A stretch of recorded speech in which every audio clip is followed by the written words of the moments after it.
do you need a stop or just a way to stop your loss?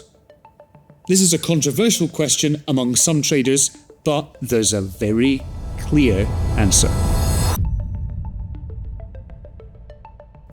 In his book, What I Learned Losing $1 Million, Jim Paul describes his experience losing nearly $1 million at the Chicago Board of Trade, or CBOT for short. Jim was overconfident. He lost a huge amount of money, was sacked from his job, and ended up in debt because he never questioned his decision, but also because he had no way to stop the losses mounting. Whether to set a stop is probably most important for scalpers.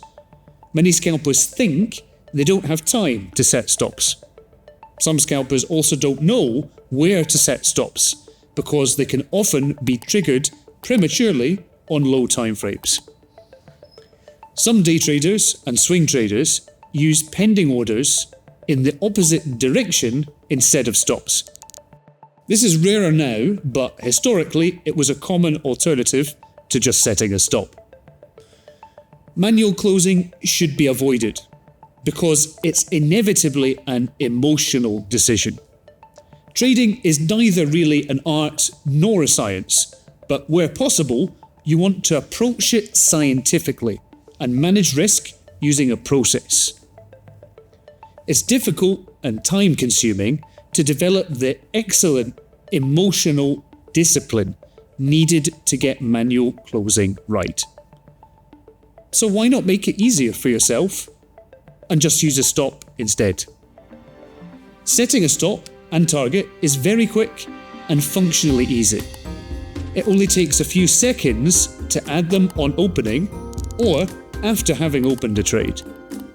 You can set stops and targets for pending orders as well, not just market orders. MT5 is even easier than Exness's platform. Just click and drag from the line representing an open position to set a stop and target. That way, you can set auto closes based on technical areas by sight without needing to enter any numbers at all.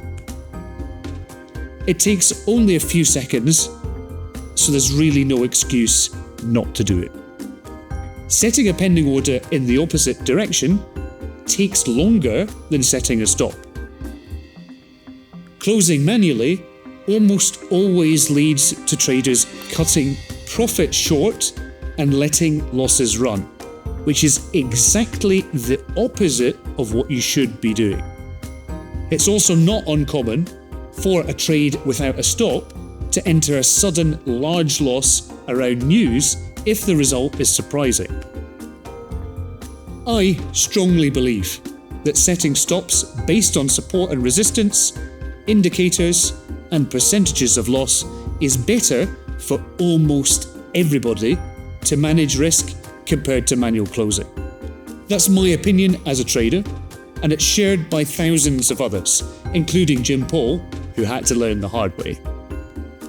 For more on how this approach to setting stops and targets works, check out the other video in this series, The Variety of Approaches to Setting Stops.